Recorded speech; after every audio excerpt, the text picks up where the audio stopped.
ओम सहजात्म स्वरूप परम गुरु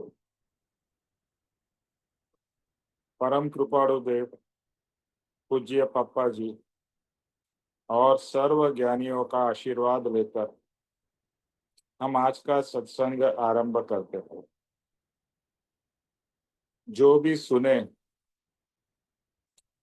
उसे बहुत ही गहराई से समझे और आत्मसात करके हमारे जीवन में उतारे। यही भाव से हम आज का सत्संग प्रारंभ करते हैं। ज्ञानियों का योग बल जगत का कल्याण करते हैं और मैं अपने लिए यही कहूँगा कि ज्ञानियों का योग बल प्राप्त करके मेरा कल्याण हो, आप सबका कल्याण।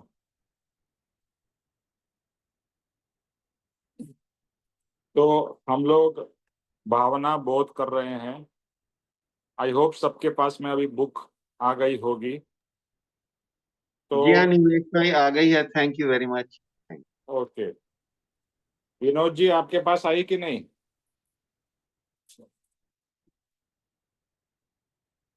विनोद जी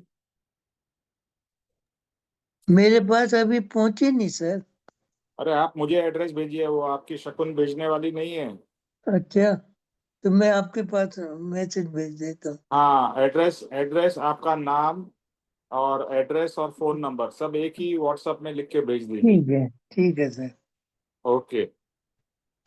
मेरे को सतीश भी जी। मेरे को भी मिल गई है, मैंने मैसेज डाल दिया था। Thank you yes sir. Yes yes. Sir okay so आज क्षमा चाहूंगा सर, मैंने ये मेरे थोड़ा प्रॉब्लम है।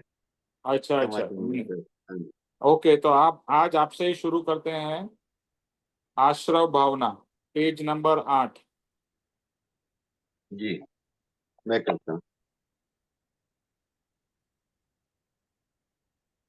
आश्रव भावना। राग द्वेष अज्ञान मिथ्यात्व इत्यादि सर्व आश्रव है। इस तरह चिंतन करना यह सातवीं आश्रव भावना भावना। बस। सर मुझे आश्रव का मतलब नहीं मालूम सर। ये मेन आश्रव, वर्ड है इसके अंदर। आश्रव ये का जो मतलब आना। आश्रव का मतलब आना। जी, तो इसका मतलब ये हुआ कि राग द्वेष अज्ञान मिथ्यात्व ये जो संसार के हमारे भाव हैं, राग द्वेष के, इससे ये हमको ना आए। तो ऐसी भावना हमको करनी चाहिए कि ये राग द्वेष संसार के जितने भी भाव हैं, खाली हमको अपने आत्मा की तरफ ही प्रवेश करना चाहिए और उसी का ध्यान रखना चाहिए। संसार के जो लाइक डिसलाइक अज्ञान मिथ्यत्व, ये जो मिथ्यात्व मीन्स गलत गलत गलत विद्या गलत ज्ञान इत्यादि सर्व आश्रव है। ये हमको नहीं करने चाहिए। इनसे कर्म बंधन होता है और हम मोक्ष के रास्ते में, ये मोक्ष का उल्टा रास्ता है। मोक्ष की तरफ नहीं जाने का, ये संसार में ही हमको भ्रमण करने का रास्ता है। और ये भावना होनी चाहिए कि अस्त्र भावना मेरे में, ये भावना मेरे में ना आए। मैं यही समझा सर। Okay, good. ओके, सो अभी हम 12 भावना, यानी कि कृपाणु देव ने जो 12 भावनाएं दी है, वह 12 भावना के बारे में उन्होंने कहा है ये 12 भावना पक्की होने से हमारे अंदर में वैराग्य उत्पन्न होगा। और मैं पहली 6 भावना वापस रिपीट कर लेता हूँ। पहली भावना है अनित्य भावना।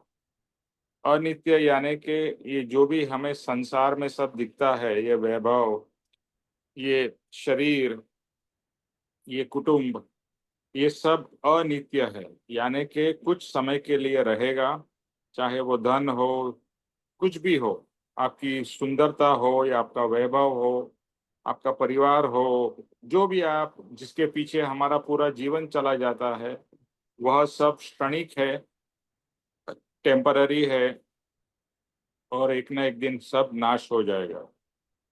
तो ये है अनित्य। और एक ही चीज इस में नित्य है और वह है आत्मा, यानी कि मैं स्वयं। यानी मैं स्वयं नित्य हूँ, बाकी सब जो मेरे चारों तरफ है वह अनित्य है, नाशवंत है। और यहाँ से यही सीख ब्रीफ में समझना है कि बस मैं नित्य के पीछे लगूं, अनित्य का जो मैं भाव निरंतर उसके पीछे लगा हुआ हूँ उससे मुक्त हो। दूसरी भावना है अशरण भावना।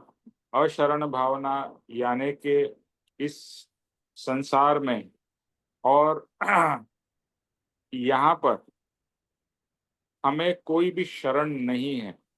ऐसा हमें जरूर लगता है कि मेरे पास में माता पिता का शरण है या पुलिस का शरण है या गुंडे का शरण है या उसका शरण है, लेकिन वो भी कुछ हद तक ही हमें शरण प्रोवाइड करते हैं।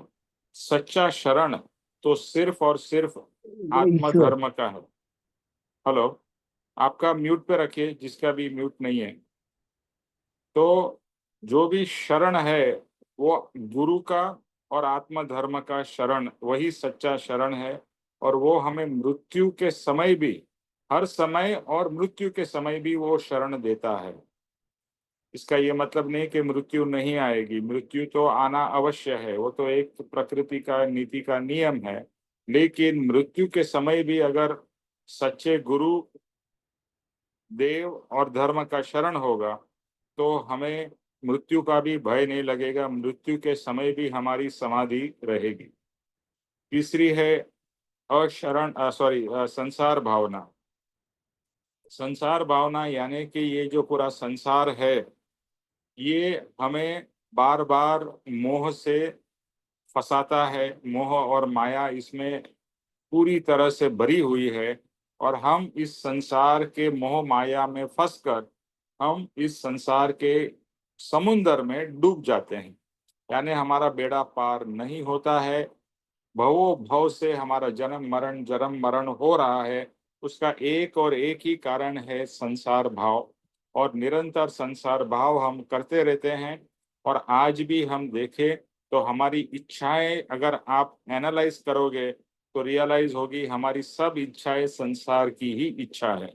और संसार की इच्छा है तो संसार ही मिलेगा और संसार के कर्म बंधन होगा और परिभ्रमण चालू रहेगा। फिर चौथी भावना जो हमने की थी वो एकत्व भावना है। एकत्व भावना यानी कि आत्मा अकेला आया है, अकेला ही जो भी उसने कर्म किए हैं वो भुगतेगा और वो अकेला ही जाएगा। ऐसा कुछ उसमें ये आप प्लान नहीं कर सकते हो कि भाई मैं मेरे परिवार के साथ जाऊं या इनको लेके जाऊं या उसको लेके जाऊं, ऐसा कोई पॉसिबिलिटी ही नहीं है। आत्मा अकेला है, असंग है और असंग ही आता है, असंग ही जाता है। और जो भी कर्म भुगतता है वो अपने किए हुए कर्मों का ही फल भुगतता है। अन्यत्व भावन यानी कि इस संसार में भले हमें लगता है कि ये मेरा है, ये मेरा है, या ये मेरे लिए काम में होगा, फायदे में होगा, लेकिन एक्चुअली हमारा कोई भी नहीं है। और बाकी जिनको हम मेरा मेरा मानते हैं वही हमारी भ्रांति है। क्योंकि जैसे परम कृपाणु देव कहते हैं, देह स्त्री पुत्र आदि मेरे नहीं है। लेकिन हम क्या मानते हैं, ये देह मेरा है, ये स्त्री मेरी है, या ये पति मेरा है, ये पुत्र, ये माता पिता, मेरे परिवार, मेरा मेरा मेरा मेरा करके हम मरते मरते बार बार मरते ही जाते हैं। और मेरा करने से और मेरा भाव होने से ही सबसे ज्यादा दुख होता है। हमारे को दुख किससे होता है? दूसरे से नहीं होता है, अपने से ही होता है। अपने ही लोगों के व्यवहार से, या अपने लोगों जो आपकी बात सुनते नहीं हैं, मानते नहीं हैं, या आपको दुख देते हैं, वो अपने ही ज्यादातर लोग होते हैं। फिर छठी भावना है असुचि भावना। असुचि भावना यानी कि ये जो शरीर है जिसके अंदर में हमें इतनी मोह यानी इतनी प्रीति है, और शरीर से हम सबसे क्लोज अगर आत्मा किसी भी चीज से है तो वो शरीर से है। और शरीर को हम, शरीर में कुछ भी होता है हम हमको बहुत तकलीफ होती है।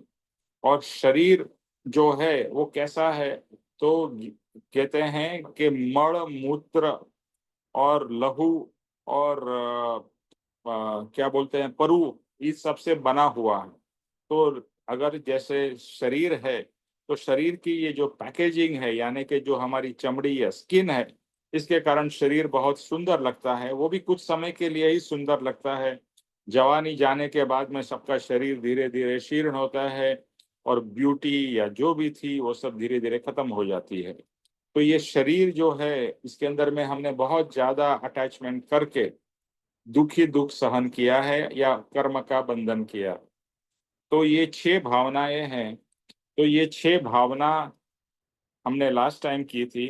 अभी 7वीं जो भावना है वो है आश्रव भावना। आश्रव मतलब आना, आना। तो राग करने से, द्वेष करने से या अज्ञान। देखो, कर्म बंधन का 3 ही मेन कारण है, राग, द्वेष और अज्ञान। अगर राग करोगे या द्वेष करोगे या अज्ञान होगा, यानी कि हम अपने आप को आत्मा नहीं समझ के शरीर समझेंगे, तो इनके कारण हमारा कर्म बंधन होता है, होता रहेगा अगर हम समझेंगे नहीं।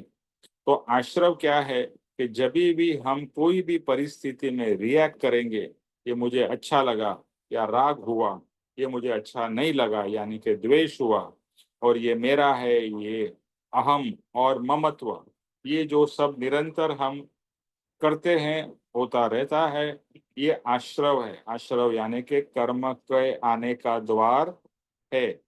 जैसे आप खिड़की खोल दो, तो खिड़की खुली रखोगे तो पूरा कचरा और सब कुछ आपके घर में आएगा। तो इसे कहते हैं आश्रव। तो आश्रव जो है वह हम सब निरंतर करते रहते हैं। उसके आगे दूसरे भाव आएंगे, उसके ऑपोजिट, तो वो ज्यादा बेटर समझ में आएगा। तो आश्रव यानी कि कर्म का आना, उसे आश्रव कहते हैं। ओके, हर्ष जी आप नेक्स्ट लीजिए।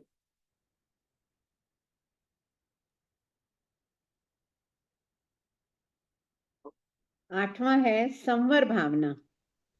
ज्ञान ध्यान में प्रवर्तमान होकर जीव नए कर्म नहीं बांधता, ये 8वीं संवर भावना है।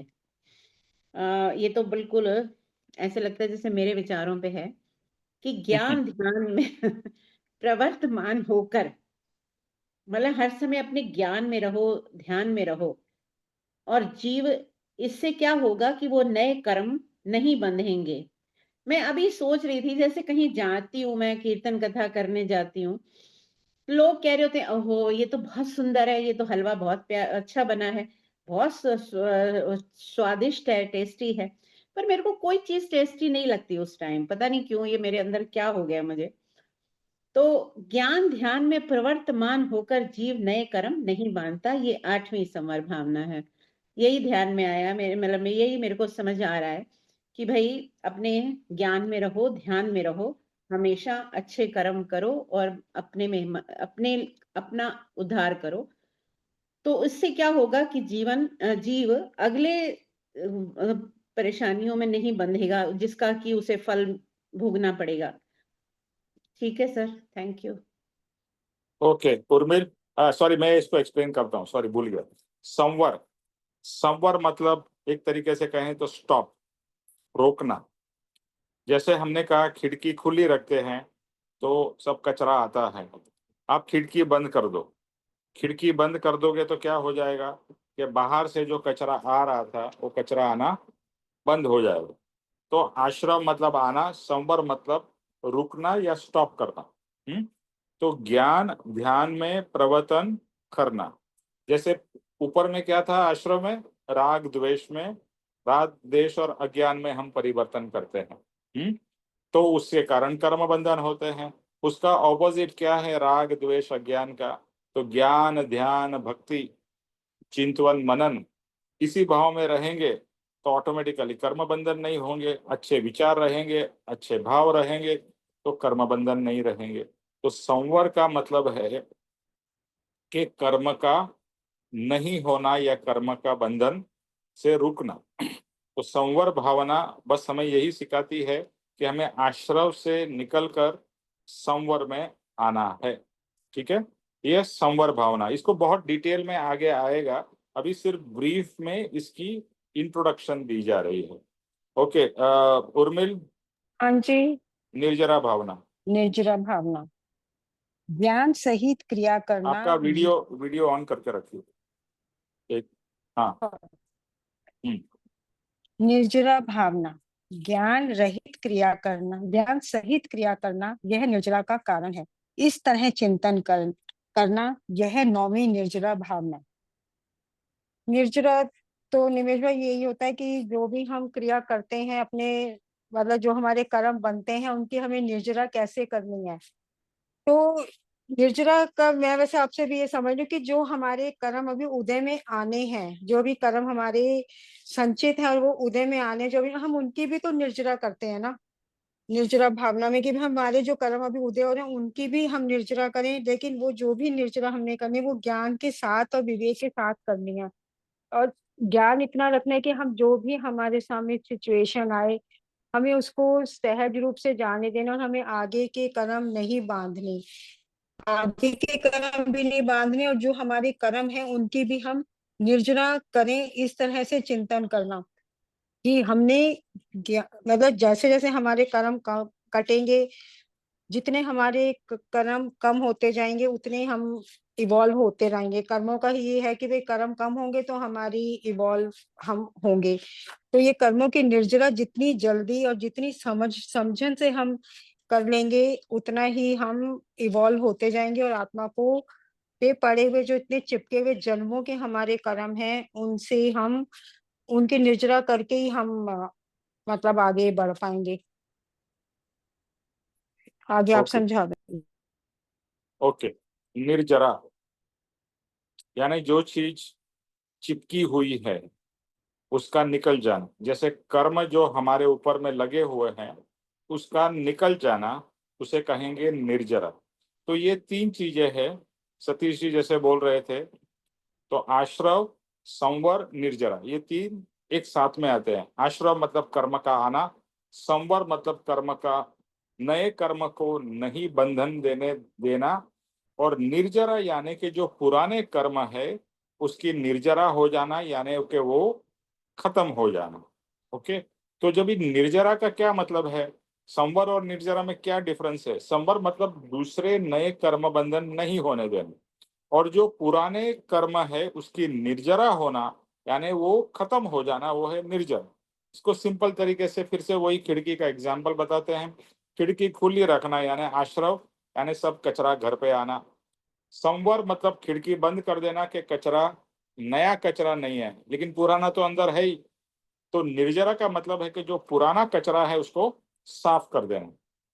तो आप समझो, आप जैसा घर का ही एग्जाम्पल बहुत ही सिंपल समझने जैसा है कि आप घर में आए, बहुत कचरा है, तो आप तुरंत क्या करोगे? धूल मिट्टी आ रही है सबसे पहले खिड़की बंद कर दो कि भैया अभी जितनी आ गई सो आ गई, अभी और नहीं आनी चाहिए। तो आपने क्या किया? आश्रव से संवर कर लिया, और अभी संवर कर लिया है और जो कचरा आ गया है उसको आप सफाई कर दो।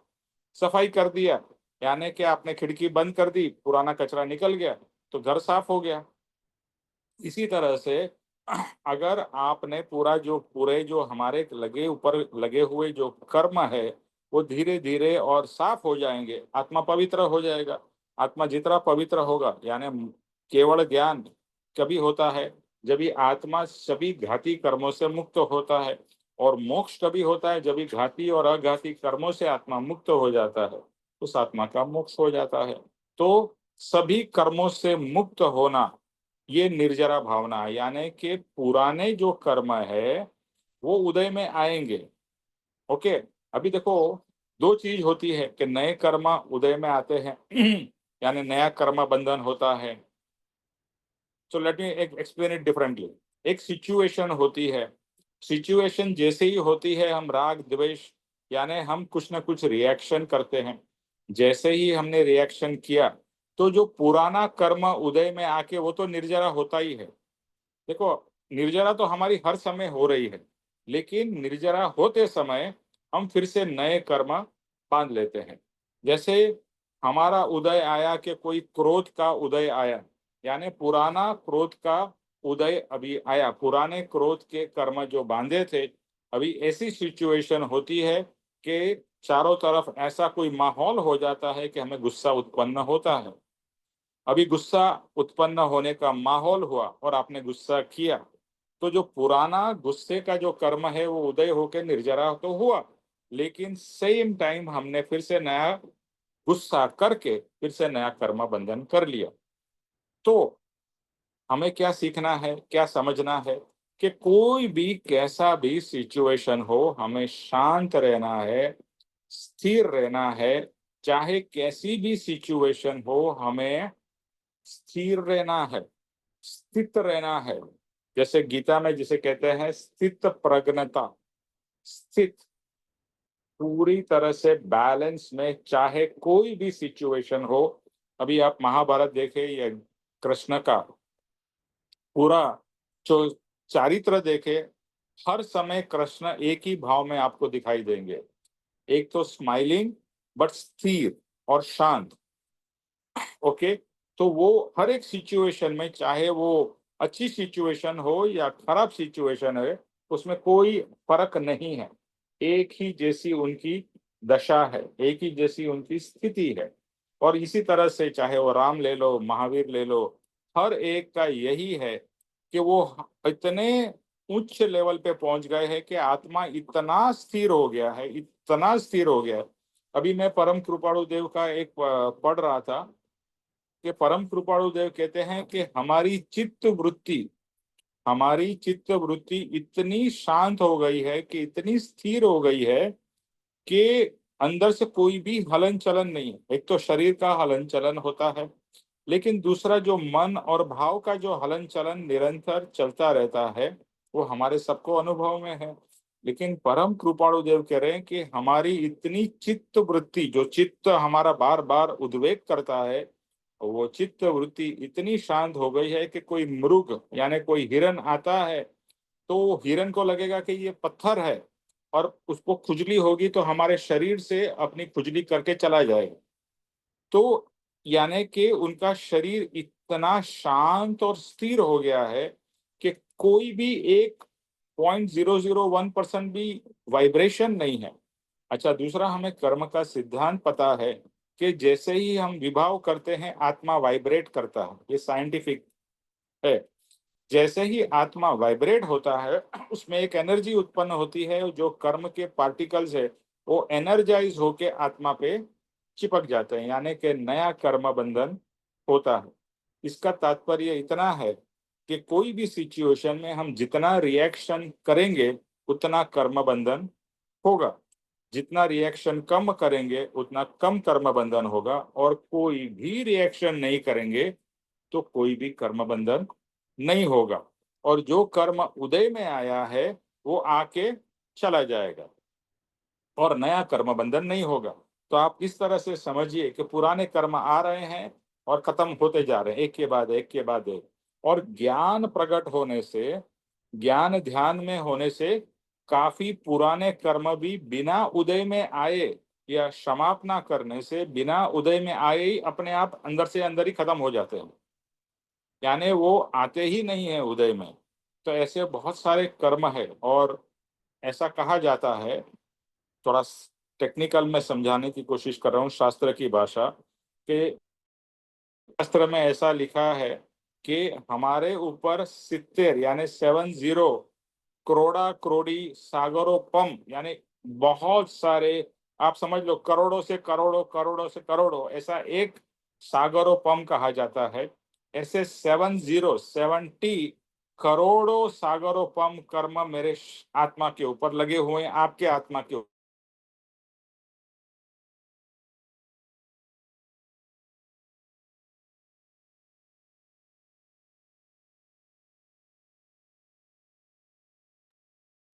आवाज आनी बंद हो गई है। हेलो, हाँ, एक मिनट, मेरा एक अर्जेंट फोन आया, मैं इसको मना किया। तो 70 सागरोपम हमारे आत्मा के ऊपर में कर्म लगे हुए हैं, नॉर्मली हर एक के। और वो कम नहीं होते, क्योंकि पुराने जाते हैं नए आ जाते, पुराने जाते हैं नए आए, तो परिभ्रमण चालू है।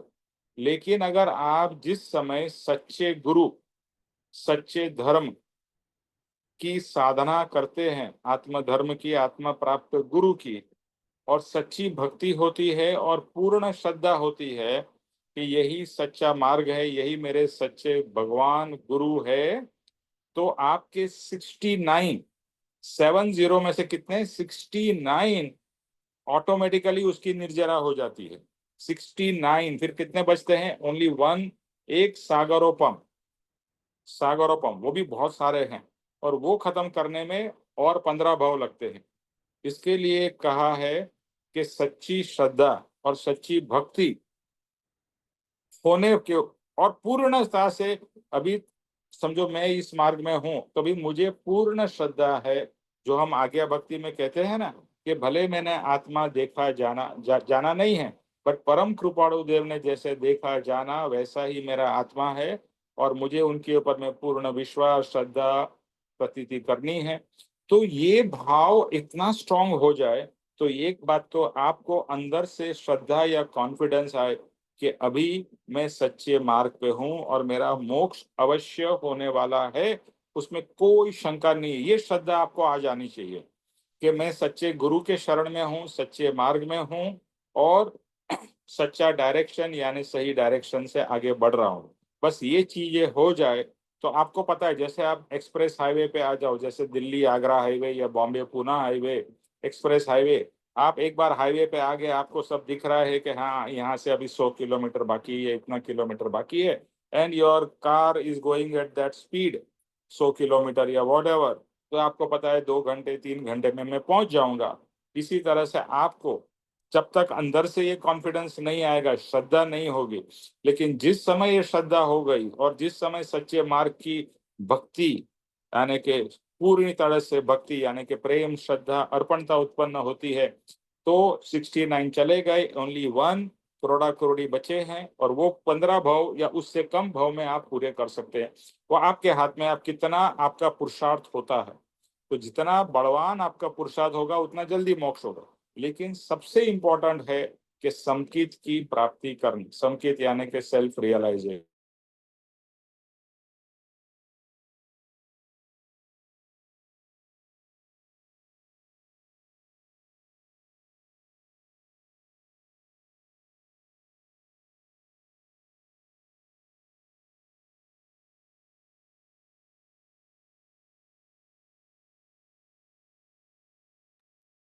सर आवाज नहीं आ रही है।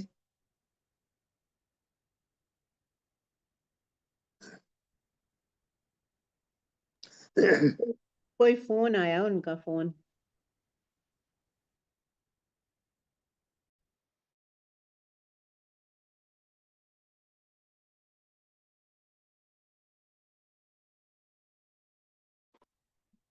Hello, sorry. तो ये मेरा आवाज आ रहा है ना आपको सबको?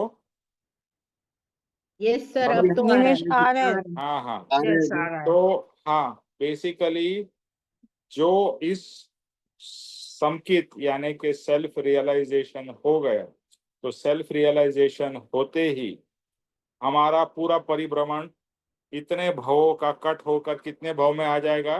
15 भाव में। अभी आप कहोगे 15 भाव, 15 भाव एक्चुअली बहुत कम है। अगर हम करोड़ों करोड़ों करोड़ों करोड़ों भाव गिने, उसमें से 15 भाव इज नॉट इवन 15 मिनट्स। यानी हमारे जीवन में समझो कि मैं 100 साल की आयुष्य आप सबकी है, तो उसमें 15 मिनट कितना समय है? बहुत कम समय है ना। इसी तरह से करोड़ों करोड़ों भाव में 15 भाव कुछ भी नहीं है। लेकिन ये प्राप्त होना यानी जिसको पहला समकित कहते हैं, श्रद्धा समकित, वो सबसे दी मोस्ट इम्पोर्टेंट है। जब तक आपको श्रद्धा समकित यानी श्रद्धा नहीं हो जाएगी, जो आज्ञा भक्ति में कहा है ना, वैसा आपको जब तक अंदर से अनुभव, बोलने से नहीं, मुंह से तो हम बहुत कुछ बोलते हैं, अंदर से फीलिंग आ जाए कि हाँ बस यही मुझे करना है, परम कृपाणु देव के बताए हुए मार्ग पे, और उन्होंने जैसा आत्मा है वैसा ही मेरा आत्मा है, मैं भी उनके जैसा शुद्ध होऊंगा, और उनके मार्ग पे चल के उन्होंने जो दशा प्राप्त की है, महावीर ने, राम ने, कृष्ण ने, वही दशा मैं भी प्राप्त करूंगा। ऐसी पूर्ण अंदर से इवन 0.001% भी शंका न रहे। जैसा समापना में आता है कि अभी आपके मार्ग पे अहोरात्र में रहो और जरा भी शंका ना हो। अगर शंका हुई तो टूट गए। शंका इज लाइक अ पंक्चर। आपने टायर में पूरी जोर से हवा भरी हुई, पंक्चर कितना होता है मालूम है? छोटा सा होल होता है, वो होल, एक छोटा भी होल हो गया, धीरे धीरे पूरा निकाल दे। तो श्रद्धा यही है कि 0.001% भी डाउट नहीं रहना, उसको श्रद्धा कहेंगे। चाहे कोई कुछ भी बोले, आपके अंदर में अंदर से एश्योरेंस आएगा कि 100% अभी मेरा मोक्ष पक्का है, बिकॉज आई नो मैं जो क्या कर रहा हूँ और किसके मार्ग पे फॉलो कर रहा हूँ। तो फिर आपका 15 भाव और उससे कम में मोक्ष हो जाएगा जब इस श्रद्धा संकेत आएगा। तो अभी ये जो मैं निर्जरा में एक्सप्लेन करने की कोशिश कर रहा हूँ कि निर्जरा भाव ये है कि नए कर्म का बंधन, श्रद्धा संकेत आने से नए कर्म का बंधन होता है, लेकिन कम। उसके बाद में प्रतीति होती है। ओके, जब भी प्रतीति होती है यानी कि आत्मा की एक झलक होती है, और अच्छी झलक, अच्छी झलक मतलब आपको फील होगी I experience something from within me, और आई कैनॉट एक्सप्लेन बिकॉज मन बुद्धि इसको एक्सप्लेन नहीं कर पाएंगे, बट एक कुछ अनुभव हुआ मुझे, तो वो है प्रतीति। कि पहली हुई श्रद्धा, फिर प्रतीति, और तीसरा है अनुभव। अनुभव means it is a much stronger this one, कि एकदम स्ट्रॉन्ग और अच्छा लंबा अनुभव, जिसको शाइक संकित कहते हैं। और शाइक संकित आने के बाद में कोई नए कर्म बंधन होते ही नहीं है। पहले के बाद में कम हो जाते हैं, दूसरे के बाद में और कम होते हैं, और शाइक संकित आने के बाद में नए कर्म नहीं होते हैं, सब पुराने पटापट पटापट जाते हैं। अभी ऐसा कहा जाता है, विच इज अ फैक्ट, कि परम कृपाणु देव ने इतना बलवान पुरुषार्थ किया शाइक संकेत के बाद में कि उनका एक और भाव था, वो एक और भाव को पूरा काट डाला उन्होंने अपनी पुरुषार्थ और ध्यान और ज्ञान से, कि अभी उनका एक ही भाव बची है, और अभी वो भाव करके वो मोक्ष में चले जाएंगे। तो निर्जरा ये है कि सब पुराने कर्म को पटापट उड़ा देना। संवर यह है कि नए कर्म का बंधन ही नहीं होने देना, और आश्रव जो है, जो हम ऑलरेडी कर रहे हैं, कर्म बंधन। तो अभी यही है, इसका सबसे इम्पोर्टेंट क्या है, समता भाव में रहना। आज ही मैं थोड़ा सा सत्संग मैंने राकेश भाई का सुना, उन्होंने बहुत अच्छा कहा कि अभी आपको पता ही है कि महाकुंभ में आग लगी थी, राइट। फॉर्चुनेटली किसी की जान नहीं गई, लेकिन आग लगी थी और काफी टेंट जल गए। तो टेंट जल गए, क्यों जले, तो ऐसा पता चला है कि सिलेंडर का ब्लास्ट हुआ, उसके कारण आग लग गई। और ये अभी जब ये आग लगी है, तभी आप ये देखने जाओगे कि किसके कारण आग लगी है, क्या लगी है, कि आप आग को बुझाओगे। आप उस समय जब ये आग लगी है, तो आपका एक ही लक्ष्य होगा कि आग को बुझाना है। क्यों लगी, क्या लगी, इस समय कोई उससे लेना देना नहीं, सिर्फ आग को बुझाना है, दैट इज योर लक्ष्य। तो उन्होंने ये एग्जाम्पल देके बताया। इसी तरह से जब भी हमारे जीवन में कोई परिस्थिति आती है, क्यों आई, कैसे आई, किसकी गलती थी, मैं सच्चा हूं, वो है, ऐसा सब आप हम जो ये करते रहते हैं ना एनालिसिस, उससे कर्म बांधते हैं। लेकिन जो भी सिचुएशन हुआ, उसमें मुझे शांत और स्थिर रहना है। क्यों हुआ इज इमटेरियल, शांत, और क्योंकि आप उसमें एनालिसिस में घुसोगे तो फिर से नए कर्म बांधोगे। अच्छा, इसकी गलती थी, इसने ऐसा किया, ये तो ऐसा है, ये वैसा है, तो ये उसके एनालिसिस से और आपके वैसे ही भाव बिगड़ेंगे तो कर्म बंधन होगा। तो उन्होंने कहा इट इज ऑफ, क्या सही गलत का वो आप भूल जाओ, आपका एक ही लक्ष्य है, शांत और स्थिर रहना। कोई भी सिचुएशन क्यों हुई, बिकॉज कर्म उदय हुआ, इसके लिए सिचुएशन हुई ना। कर्म का उदय ही तो सिचुएशन क्रिएट कर रहा है, और उस सिचुएशन में आप कितने शांत हो। अभी महाभारत क्यों हुई, उसकी पूरी एनालिसिस आप कर सकते हो। इन कृष्ण भगवान ने एक ही चीज सिखाया कि तू तेरा कर्म कर, यानी कि युद्ध करना है वो तो करना ही पड़ेगा, भाग भी नहीं सकता है तू यहाँ से। लेकिन वो युद्ध करते समय तेरे अंदर में राग द्वेष उत्पन्न नहीं होने चाहिए, तू शांत और स्थिर रहना चाहिए। जो खुद कृष्ण भगवान युद्ध में थे, उन्होंने यही बोध अर्जुन को दिया। देखो ये बहुत ही डिफिकल्ट है, देखो ऐसे ही शांत रहना ना बहुत इजी चीज है। जब भी कोई कुछ नहीं हो रहा है, आप शांत रहो, आप बोले कि मैं तो बहुत शांत हूँ, वो मायने, वो ठीक है, अच्छी बात है। लेकिन जब ही पूरी आग लगी हुई है उस समय आप कितने शांत हो? जब ये परिस्थिति ऐसी बना दी गई है, जैसे युद्ध होता है, तो आप युद्ध का माहौल कैसा होगा आप इमेजिन करो। लोग मारने के लिए, कटने के लिए, काटने के लिए, ऐसे मतलब अंदर से कितना तीव्रता होगी, क्रोध होगा, आक्रोश होगा। उस समय क्या शांत रह सकेंगे? बट रहना है। तो हमारे जीवन में भी महाभारत ने तो, मिनी महाभारत तो चलता ही रहता है। तो उस समय हमें कृष्ण भगवान का, यही कृष्ण भगवान ने क्या बोध दिया? स्थित प्रज्ञ होने का बोध महाभारत में दिया, लड़ाई के समय दिया। तो ये तो मैं एक समझता हूँ कि ये सब जो भी हमारे ये सब शास्त्र है, ये सिंबॉलिक है कि हमारे अंदर ही महाभारत हमारे घर में चलता है, हमारे जॉब पे चलता है, हमारे बिजनेस में चलता है। उस समय हम कितने शांत रहते हैं। और जितने आप शांत और स्थिर रहेंगे, हम सब उतने कम कर्म बंधन होंगे। और पूर्ण, जैसे परम कृपालु देव ने क्या कहा, मेरी चित्त वृत्ति पूरी शांत हो चुकी है। तो क्या लगता है, कर्म, परम कृपालु देव के कर्म बंधन हो रहे हैं? Not at all. एक जरा सा भी कर्म बंधन नहीं हो रहा। पुराने आ रहे हैं, जा रहे हैं, धड़ाधड़ धड़ाधड़ कट हो रहा है, यानी जोरदार कटिंग मशीन चालू है और फटाफट मोक्ष की तरफ। गांधी जी ने यही लिखा है परम कृपालु देव के बारे में कि वो तो मोक्ष की तरफ दौड़ रहे थे, चल नहीं रहे थे, दौड़ रहे थे। तो हम कम से कम चले तो सही, दौड़ना तो अब दूर की बात है। तो उसके लिए हमें अंदर में से अपने आप में परिवर्तन लाना पड़ेगा, और आएगा, जरूर आएगा, भले समय लग सकता है। और ये श्रद्धा आ जानी चाहिए। ओके, तो आश्रव, संवर, निजरा, आई होप सबको समझ में आ गया। किसी को कोई डाउट है? जी आ गया जी। ओके, ज्योतिष भाई नेक्स्ट, लोक स्वरूप भावना। जय सदगुरुदेव। लोक स्वरूप भावना, 14 राजलोक के स्वरूप का विचार करना, यह 10वीं लोक स्वरूप भावना है। मतलब ऐसा कहा जाता है कि 14 लोक हैं, ये पृथ्वी लोक, स्वर्ग लोक, नरक, जैसा ऐसा भी जैसे कह सकते हैं। तो टोटल 14 लोक हैं, तो कैसे उसके ऊपर में विचार करना।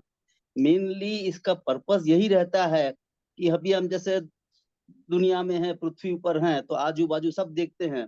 उसका विचार करते करते करते स्वर्ग में भी जाते हैं, स्वर्ग में कैसे जाते हैं, नर्क में कैसे, वो सब विचार करते करते, उसके स्वरूप का विचार करते करते धीरे धीरे मेन पॉइंट यही है कि आत्मा की तरफ वो ले जाए, और आत्मा के ऊपर फिर विचार चालू हो जाए, तो फिर अपना वो आत्म कल्याण होगा और मोक्ष होगा। यही मेरी समझ है 14 लोक के बारे में। ये लोक स्वरूप भावना। आपका माइक और वीडियो बंद कर दीजिए। अच्छा, अभी यहाँ पर लोक स्वरूप भावना, अगर किसी को भी थोड़ा बहुत इंटरेस्ट है, मुझे इंटरेस्ट है कि ये पूरा ब्रह्मांड क्या है, हाँ, और आप थोड़ा बहुत भी अगर आप YouTube के ऊपर या यहाँ वहाँ देखोगे, तो आपको समझ में आएगा कि ये जो पूरा यूनिवर्स यानी ब्रह्मांड जो है, कितना विशाल है। यानी विशाल, आप इमेजिन नहीं कर सकते हो, इतना विशाल है कि जहाँ पर अगर समझो कि ये आपके टीवी में या आपके मोबाइल में पूरा ब्रह्मांड अगर दिख सके, तो उसमें पृथ्वी दिखाई भी नहीं देगी। इतना, इतनी पृथ्वी इतनी छोटी है, अपना सूर्य भी नहीं दिखाई देगा, जो इतना विशाल है। यानी कि ब्रह्मांड, इवन साइंस भी यही आज तक उन्होंने डिस्कवर किया है कि एंड कहाँ है वो पता ही नहीं है। इतना विशाल है, इतना विशाल, अनइमेजिनेबल है। तो उसकी कंपैरिजन में जो पृथ्वी हमारे लिए इतनी बड़ी है और उसमें हम इतने से भी छोटे से हैं, तो हमें समझ में आता है कि ये कितना विशाल है। और स्वर्ग लोक, नरक लोक, ये सब बहुत कुछ है। ओके, ये पूरा इसकी डिस्क्रिप्शन होता है। हमें डिस्क्रिप्शन से कोई ज्यादा लेना देना नहीं है, सिर्फ इतना ही समझना है कि बहुत अच्छे कर्म करेंगे तो स्वर्ग लोक मिलेगा, और बहुत खराब कर्म करेंगे तो नरक लोक मिलेगा। और इन बिटवीन करेंगे तो अगर इन बिटवीन में भी ज्यादा नेगेटिव हुए तो आपको तिर्यंच गति मिलेगी। तिर्यंच यानी कि जीव जंतु जानवर की। और बैलेंस हुआ यानी कि थोड़ा ज्यादा पॉजिटिव और थोड़ा कम नेगेटिव, तो आपको मनुष्य का भाव मिलेगा। ओके, और सभी जगह पे मनुष्य के भाव को स्वर्ग लोक से भी ज्यादा इंपॉर्टेंट बताया है। और इसका रीजन ये है कि स्वर्ग लोक में सुख ही सुख है। अभी मैं बीच में ही एक बहुत अच्छा मैसेज आया था, इसमें बुद्ध भगवान ने कहा है, गौतम बुद्ध, कि जो दुख है, दुख अपना सबसे बड़ा मित्र है। क्यों? क्योंकि दुख ही हमें सत्य की तरफ ले जाता है। अगर आपके जीवन में बहुत सुख हो ना, तो आप धर्म का सोचोगे भी नहीं। आप देख लीजिएगा, जब भी अच्छी परिस्थिति रहती है, अच्छा सब चलता रहता है, तो हम भगवान को कम ही याद करते हैं या नहीं याद करते हैं। लेकिन जैसे ही जीवन में थोड़ा ही प्रॉब्लम आता है, तुरंत भगवान को याद करना शुरू कर देते हैं। परीक्षा आएगी तो भगवान भगवान मुझे पास कर दे। कोई कोर्ट का केस चालू है तो भगवान की पूजा चालू हो जाएगी। कोई बीमार है और वो सीरियस हो गया है, डॉक्टर को तो आप हॉस्पिटल में लेके जाओगे, लेकिन आप साथ में क्या करोगे? भगवान को याद करोगे, भगवान बचा लेना, ये कर लेना, वो कर लेना। तो दुख के अंदर में हम बहुत ज्यादा भगवान को याद करते हैं, सुख में कम या नहीं बराबर। इसीलिए कबीर जी ने क्या कहा है कि दुख में सुमिरन करे सब कोई, सुख में करे ना कोई, जो सुख में करे तो दुख का है को है। यानी सुख में ही अपना कल्याण कर लो, क्योंकि दुख के समय में दूसरा एक अच्छा है, दुख के आने से हमको भगवान याद आते हैं, तो अच्छी बात है। तो इसके लिए गौतम बुद्ध ने क्या कहा, दुख हमारा दोस्त है, दुख हमारा दुश्मन नहीं है। मुझे बहुत अच्छा लगा कि हम दुख को नेगेटिव समझते हैं और दुख को दुश्मन मानते हैं। अरे कहाँ से ये दुख आया, कहाँ मेरे जीवन में ये प्रॉब्लम आई, ये हुआ वो हुआ। ज्ञानी क्या कहते हैं, देखो ज्ञानी की दृष्टि कितनी अच्छी है कि दुख आया उसको भी वो सुख रूप मानते हैं, क्योंकि दुख में भगवान याद आएंगे, दुख में हमें सच्ची राह मिलेगी, और दुख में ही हम उससे निकलने का, यानी दुख से तो निकलने का तो राह ढूंढेंगे ही, बट उससे आगे भी निकल जाएंगे। और अब मैं अपने ही जीवन की बात करूं कि जो मेरे बेटे का जब बीमारी आई और जो हुआ, जिसके कारण वो मेंटली रिटायर्ड हुआ, उससे हमारी पूरी गति बदल गई, यानी हमारी पूरी सोच बदल गई, हमारी पूरी धारा बदल गई, और इसी के कारण हम अध्यात्म में आए। शायद वो नहीं होता तो अध्यात्म में न भी आते। क्योंकि अच्छा जीवन चल रहा है कि भैया सब खा पी के मजे कर रहे हैं, कौन भगवान को जाते हैं लेकिन नाम रूप। अभी डीप में जा रहे हैं, भगवान को समझ रहे हैं, इस मार्ग को समझ रहे हैं, तो ये बात बहुत ही इंपॉर्टेंट है। तो वापिस कहने की बात यह है कि ये सब जो लोक स्वरूप है, स्वर्ग नरक, बहुत सारा डिटेल में है। और जैन शास्त्र में तो 7 स्वर्ग और 14 ये और ऐसा बहुत कुछ है। हमें उसमें ज्यादा डिटेल में जाने की जरूरत नहीं, इतना ही समझना है ये सब कुछ है, और हम सब में जाके आए हैं। ये याद रखना कि आप और मैं स्वर्ग में भी जाके आए हैं, नरक में भी जाके आए, और एक बार नहीं, अनंत बार जाके चक्कर वक्कर मार के आए हैं, लेकिन परिभ्रमण बंद नहीं हुआ है। और सभी ने एक ही चीज कहा है कि ये मनुष्य भव है, और मनुष्य भव में से ही मोक्ष हो सकता है। और ये मनुष्य भव इतना इम्पोर्टेंट है और इतना कीमती है कि अगर आपने अभी कल्याण नहीं किया तो वापिस कभी मनुष्य भव मिलेगा आपको नहीं पता है। इसीलिए समय का पूरा सदुपयोग करो। ये संसार भावना है ना कि संसार में प्रॉब्लम्स है। अगर आपको अभी संसार में प्रॉब्लम्स दिखते हैं तो बहुत अच्छी बात है। जिसे संसार में प्रॉब्लम्स ही नहीं दिखते हैं, उसको और संसार अच्छा और अच्छा ही करना है, वो तो डूबने वाला ही है, क्योंकि वो मोह और माया है। अगर हमें संसार प्रॉब्लमेटिक लगता है कि अरे ये तो इसमें कहाँ सुख है, जैसे कृपाणु देव तो कहते हैं सुख की छाया भी नहीं है, उससे मुंह मोड़ के आत्म कल्याण में लग जाओ और पीछे लग जाओ। देखो मैं ऐसा कहूंगा कि शायद हम सब लोग थोड़ा थोड़ा कर रहे हैं, थोड़ा थोड़ा अच्छा है, लेकिन बहुत ज्यादा करना है। अब एक एक चीज संसार की देखिए, बच्चा जब भी पढ़ने को भेजते हैं, स्कूल में जाता है, तो बच्चा कितना घंटे पढ़ता है? 5 घंटे, 6 घंटे या वॉटेवर। उसके बाद में ट्यूशन, उसके बाद में होमवर्क, और वो भी कितने दिन करता है? 15 साल, 18 साल, डिपेंडिंग आप क्या बन रहे हो। डॉक्टर बन रहे हो तो 20, 25, 30 साल तक पढ़ते ही रहते हैं, और भी पूरे दिन दिन द दिन इतना हम लोग करते हैं। लेकिन आप डॉक्टर बने या इंजीनियर बने या जो भी बने, सब यहीं कहीं रह जाएगा। लेकिन आत्मा के लिए समय नहीं है। और मैं अपने आप को धिक्कारता हूं कि 2 घंटे का पचिए पापा जी ने बोला है कि आप वांचन करो, आत्म ध्यान करो, भक्ति करो। 2 घंटा क्या, 1 घंटा भी नहीं है हमारे पास में। लेकिन संसार के लिए पूरा समय ही समय है, क्योंकि संसार का इतना मोह है। तो वो मोह को ही तो काटना है, और वो समझ से ही कटेगा, भागने से नहीं कटेगा। अरे कि इसमें कुछ नहीं रखा है, वो जब भी रियलाइज होगा तो वहां से निकल के हम इस साइड आएंगे। और मैं आप सबको बहुत ही बधाई देता हूं कि आप एटलीस्ट सत्संग में तो आ रहे हैं, और रेगुलरली आ रहे हैं, और सत्संग की भावना हो रही है। अभी आगे बढ़ना है। अभी नर्सरी हो गया, नर्सरी में से आगे बढ़ना है या नहीं बढ़ना, कि सिर्फ नर्सरी में ही रहना है? आगे बढ़ना यानी कि और पढ़ना है, आत्मा के लिए समय निकालना है, सत्संग सुनने हैं ज्ञानी के। ये सब जो पुस्तकें हैं, इसको सिर्फ पढ़ना नहीं है। ये 12 भावना है ना, वो तो हम 2 मिनट में क्या 5 मिनट में पढ़ लेंगे। That is not what is required. 12 भावना पूरी तरह से समझ के अंदर में पूरा एक रूप हो जाना है, यानी वैराग्य हमारा अंदर उत्पन्न हो। इसीलिए ये 12 भावना है। तो बस पुरुषार्थ, जैसे कहा ना, कृपाणु देव मोक्ष की तरफ दौड़ रहे थे, हम एटलीस्ट रिवर्स जाने से तो पहले रुके, यानी कि संवर तो करे, और निर्जरा मतलब आगे बढ़े।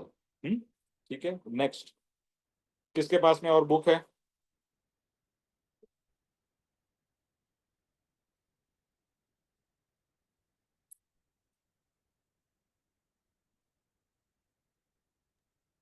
हाँ नीलेश भाई, मेरे साथ मेरे पास है। हाँ हाँ हाँ, मानिक करो।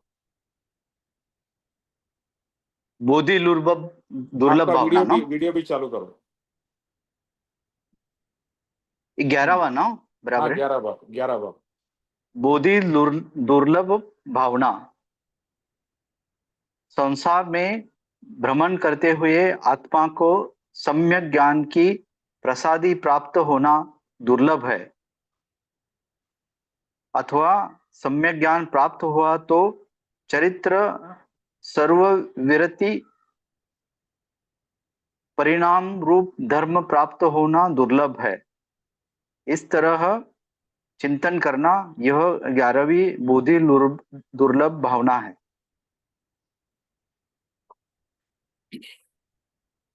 आप इसको सिर्फ सिंपल इसका शब्द हाँ, में, हाँ, इसका बड़े बड़े वर्ड्स को मत वो करिए, वो मैं एक्सप्लेन करूंगा, बट बेसिक इसका जो व्हाट इज आप द जिस्ट। इसमें इधर बोल रहे हैं कि आप संसार में आप संसार के साथ आप जुड़े हुए हैं, तो संसार में ही आप भ्रमण करते हैं, भटकते हैं संसार में, संसार का ही सोचते हैं, तो आत्मज्ञानी प्रसाद प्राप्त होना दुर्लभ है।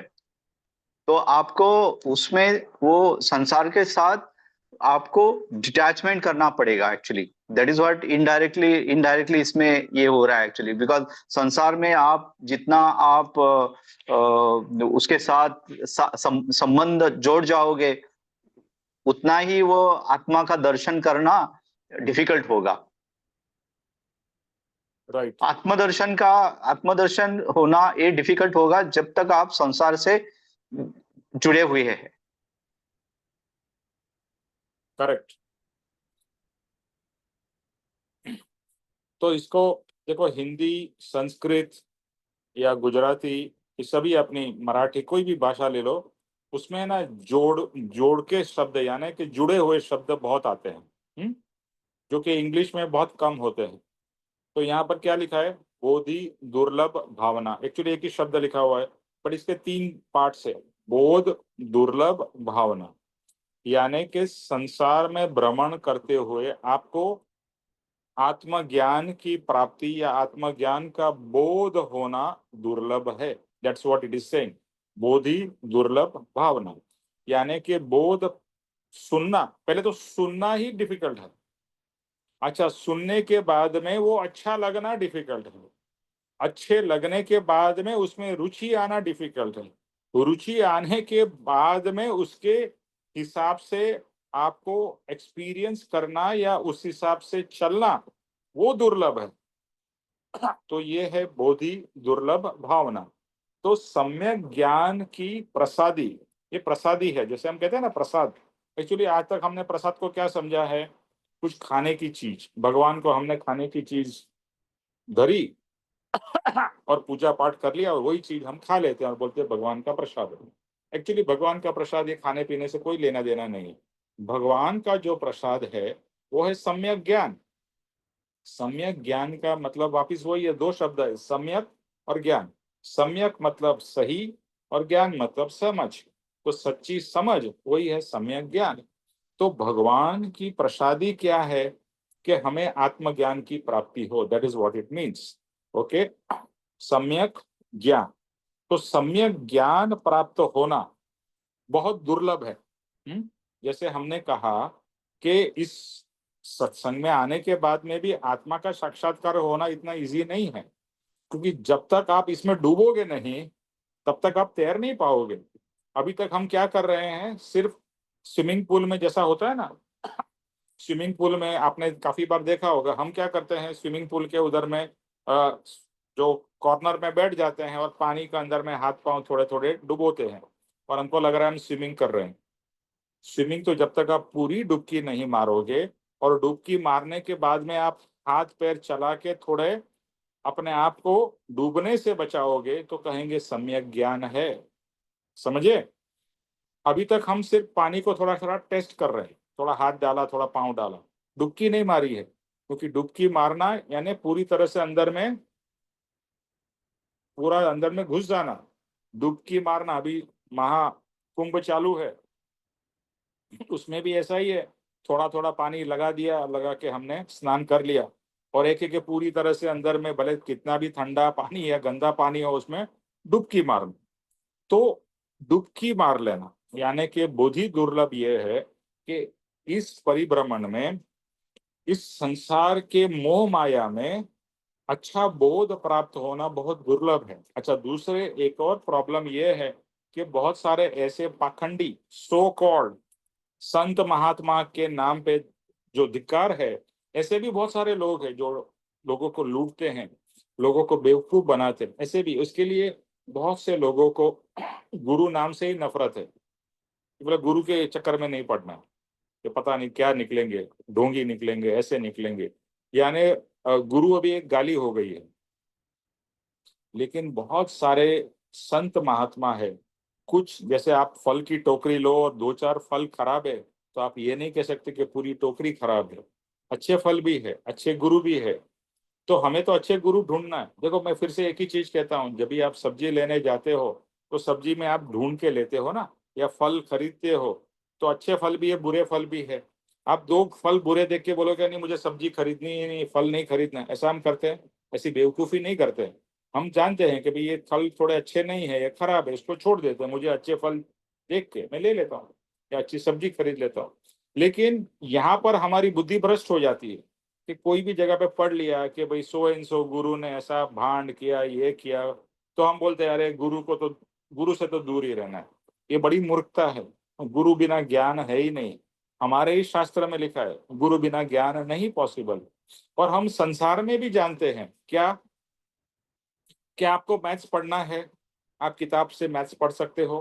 क्या आपने जितना भी पढ़ाई की और जितने भी चीज सीखे हैं, क्या किताब पढ़ के? किताब सहारा है, टीचर समझा देगी, बता देगी, उसके बाद में आप बुक को रेफर करेंगे, पहले नहीं। अभी समझो कि ये बुक है, अगर जब तक ये समझेंगे नहीं और पढ़ने जाएंगे तो कुछ समझ में नहीं आएगा, और समझोगे तो भी अपने ही बुद्धि से उल्टा सीधा समझेंगे।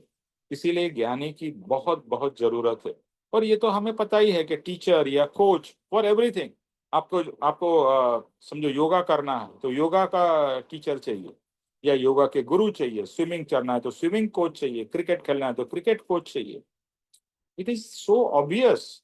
लेकिन जब इसकी बात आती है तो हमारी बुद्धि उल्टी चलती है, क्योंकि हम संसार में इतने जुड़े हुए हैं कि हमें बोध की ऐसा लगता है जरूरत नहीं है। और इसीलिए बोध ही दुर्लभ कहा है कि बोध बहुत दुर्लभ है। ये हमारा बहुत बड़ा सौभाग्य है। और मैं आप सबको ही बहुत बहुत बधाई देता हूं कि आप सत्संग में आते हैं और सत्संग सुनते हैं। तो हमारे लिए ये कह सकते हैं कि बोधि दुर्लभ नहीं है, बोधि अभी हो रहा है, या बोध सुविधा हो चुकी है, मिल रहा है, भगवान का, गुरु का बोध हमें मिल रहा है, तो हमारा बहुत बहुत सौभाग्य है। तो लेकिन अभी उस सौभाग्य को, अभी आपको समझो 100 रुपए मिल गए या 1 लाख रुपए मिल गए, क्या आप उसको खर्च करेंगे या उसको इन्वेस्ट करेंगे? भले थोड़ा खर्च करेंगे, बाकी तो इन्वेस्ट करेंगे। आज ये तो हम सबको समझ है कि भैया पैसा खर्च कर दोगे तो फिर से जीरो हो जाएगा, उसको हम इन्वेस्ट करते हैं। तो जो भी मिला है उसको वापस क्या करना है? इन्वेस्ट, यानी जो बोध मिला है उससे और बोध ग्रहण करना है और आगे बढ़ते जाना।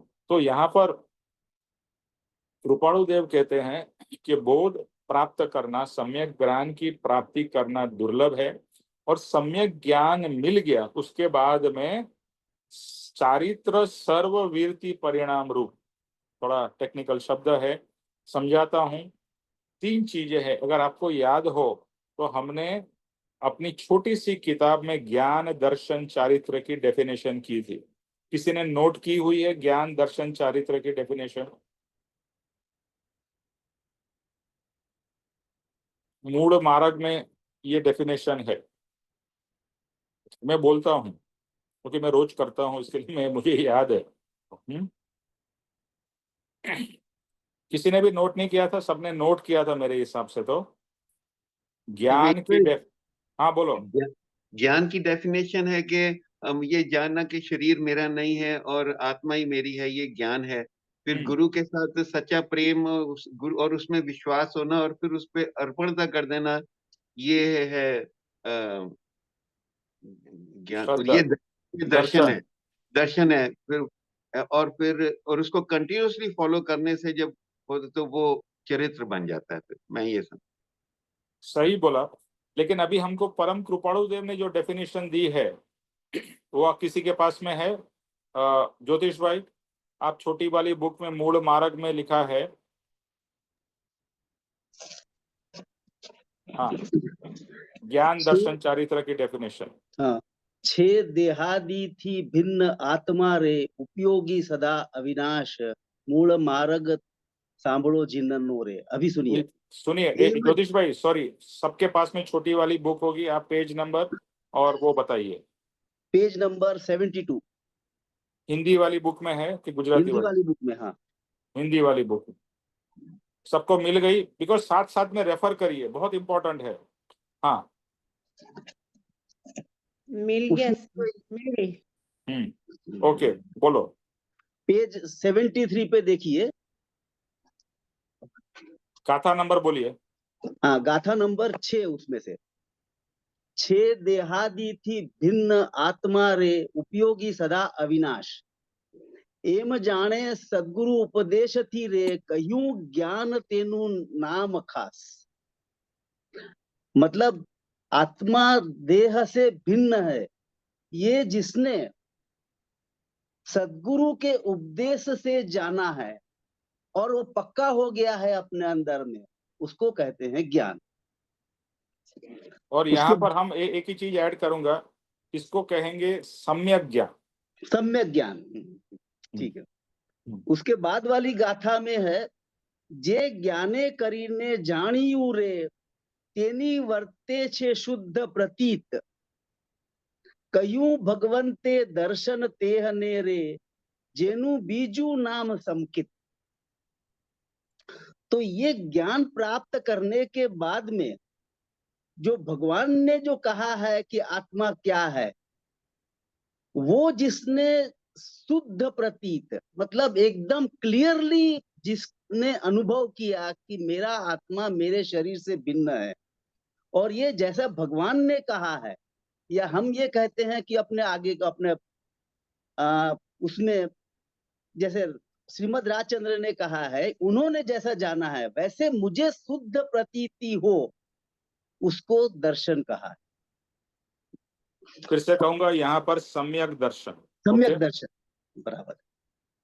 और उसके बाद में कहा है, जेम आवी प्रतीति जीवनी रे, जानियो सर्वे थी भिन्न असंग, तेवो स्थिर स्वभाव ते उपजे रे, नाम चारित्र ते अनलिंग। मतलब ये शुरू में जो कहा गुरु के उपदेश से जिसने जाना कि शरीर से मेरा आत्मा भिन्न है, और फिर से भगवान ने जैसा कहा है आत्मा कैसा है, उसकी शुद्ध प्रतीति जिसको हुई है उसको सम्यक दर्शन कहा। और ये दर्शन होने के बाद में ये जो आत्मा है वो सिद्ध चारित्र में परिवर्तित हो गया। जो मतलब शरीर को लेकर के जो हम चल रहे हैं वो चारित्र है, तो बिल्कुल अनुभव उसमें आ गया। और प्रतीति के बाद में क्लियरली कुछ समय तक रहता है, प्रतीति मतलब क्षणिक होती है, और जो कुछ समय तक रहता है कि हाँ मेरा आत्मा मेरे देह से भिन्न है, बिल्कुल क्लियरली ऐसा जब पता लगे, ऐसा लगे, अनुभव में आए और वो स्थिर रहे कुछ समय तक भी, तो उसको चारित्र कहा है।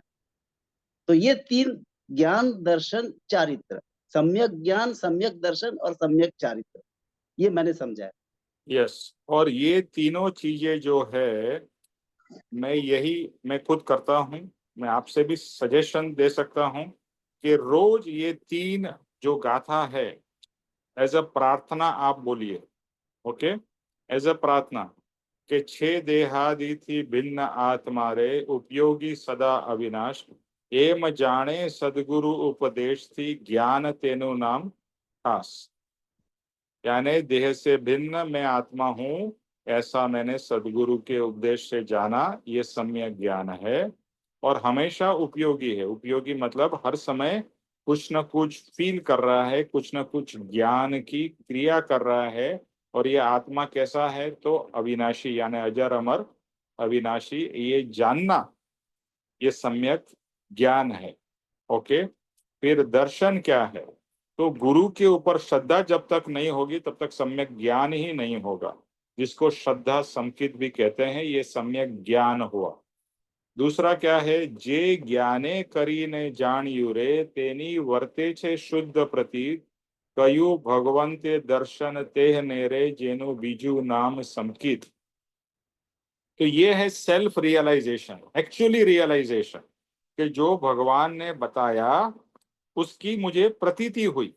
अभी तक मैंने समझा था, सम्यक ज्ञान में मेरे को समझ आ गई कि हाँ मैं आत्मा हूं और देह से भिन्न हूं, अनुभव नहीं है, प्रतीति भी नहीं है। लेकिन सम्यक दर्शन में प्रतीति होती है, यानी कि you feel at least for some time कि आप इस शरीर से भिन्न हो, ऐसा आपको अनुभव होता है और अद्भुत शांति और आनंद का अनुभव होता है। तो वो जो अनुभव है यानी जो प्रतीति होती है उसे कहते हैं सम्यक दर्शन, संकित या सेल्फ रियलाइजेशन। ओके, तो हमारे को अभी हम क्या पक्का कर रहे हैं, पहला कि मैं आत्मा हूं देह से भिन्न हूं, मैं आत्मा हूं देह से भिन्न हूं। पुरुषार्थ करने से, चिंतवन करने से, करते करते करते भी हैव टू वेट, वो एक धन्य पल ऐसी आएगी कि जब भी हमें ये अनुभव होगा। और अभी ये जो अनुभव हुआ उसको रियल में सेल्फ रियलाइजेशन या संकित कहेंगे।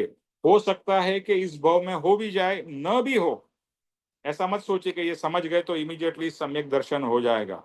It takes long long time, लेकिन भाव करना है और पुरुषार्थ करना है, सिर्फ भाव नहीं, पुरुषार्थ। जैसे कहा रोज का 2 घंटे का पप्पा जी ने, तो पप्पा जी ज्ञानी हैं, उन्होंने अपने अनुभव से बताया कि भैया आपको कुछ प्राप्त करना है तो रोज 2 घंटे निकालो अपना समय, और जो समय आप खुद के लिए निकाल रहे हो दूसरे के लिए निकाल ही नहीं रहे हो। और 2 घंटे में ये बताता हूँ कि सुबह जब भी मैं रोज नहीं उठ पाता हूँ, आई कन्फेस, लेकिन जब भी मैं उठ के जब भी मैं वांचन करता हूँ सुबह में, तो इतना अच्छा लगता है, इतनी शांति और इतना आत्मा के अंदर की जो एक फीलिंग आती है, अद्भुत आती है। और जैसे जैसे समझ होगी, जैसे ये सब ज्ञानी के वचन आप पढ़ोगे, से ये सब किताबें दी है और उसको पढ़ना है। पढ़ना मतलब नॉवल के जैसे नहीं है, जैसे हम पढ़ रहे हैं ना, कितने स्लोली पढ़ रहे हैं, डीप में जाने की कोशिश कर रहे हैं, वही करना है। और फिर से चिंतवन, फिर से चिंतवन, ये जो 12 भावना अगर हम पढ़ रहे हैं अभी तो और थोड़ी समझ रहे हैं, इसको आपको रिपीट करना है, इस पूरे लाइफ टाइम रिपीट करना है। ये सब ज्ञान दर्शन चारित्र की जो डेफिनेशन है वो तो 2 मिनट में बोल ली, दैट्स ओके। इसको पूरा एक एक चीज को अनुभव करना है। जब तक दर्शन नहीं हो या सम्यक दर्शन या संकित नहीं हो, तब तक रुकना नहीं है. You have to experience it in this lifetime, because वो सबसे इंपॉर्टेंट पड़ाव है आपके लाइफ का. तो ये है समकित या सेल्फ रियलाइजेशन. ओके, ये हो गया सम्यक दर्शन. और तीसरा है सम्यक चारित्र. तो कृपाणु देव ने देखो एकदम सिंप्लीफाई करके हमें डेफिनेशन दी है. आप जैन हो Satish ji, but I am sure आपको भी ये ज्ञान दर्शन चारित्र की डेफिनेशन नहीं पता होगी, जो जी परम नहीं। कृपाणु देव ने इतनी सिंप्लीफाई करके दी है, जो आप दूसरे मुनि से भी ज्यादा आप अच्छी तरह से समझ पाओगे. मैं ये कहना चाहता हूँ, मैं उनको नीचा दिखाने की बात नहीं कर रहा हूँ, लेकिन कृपाणु देव ने हर एक चीज अपने अनुभव से बताई है कि ये मार्ग है, यहाँ टर्न है, यहाँ ये है, वैसा. मतलब ही इज मास्टर, वो भगवान है. उन्होंने इतनी उच्च की दशा प्राप्त की है और अपने शब्दों में ये सब लिखा है. I mean, it is like a GPS guiding you, but a super GPS guiding you. और फिर लास्ट चारित्र क्या कहते हैं? जेम आवी प्रतीति जीवनी रे. जैसे जीव की प्रतीति आई, जेम आवी जीवनी प्रतीति रे, जानियो सर्वथी भिन्न संग. सबसे अपने आप को असंग फील करना, बोलना नहीं, feel. That you feel that you are separate from everything. Everything meaning separate from the body, separate from your family, separate from everything. असंग, कोई भी संग नहीं, असंग दशा.